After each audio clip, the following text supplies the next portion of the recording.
Doomsday headlines sell clicks. Look, AI is failing, it's all a bubble. They focus on the glitches while the real revolution is happening in silence. History repeats itself. When cars replaced horses, early models broke down constantly on dirt roads.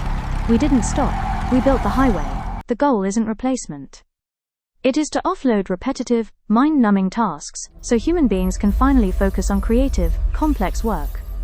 First, there is global access.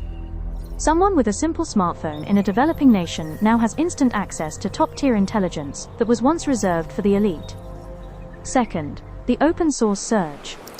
The number of repositories, frameworks, and developer tools is growing exponentially, driven by a global community of builders. Think of it as a tool for scale. Calculators didn't stop us from building skyscrapers, they made the math for superstructures possible. But there are risks. Blind replacement, where management cuts entry-level roles, leads to staff spending double the time verifying uncurated, hollow output. Static systems eventually rust.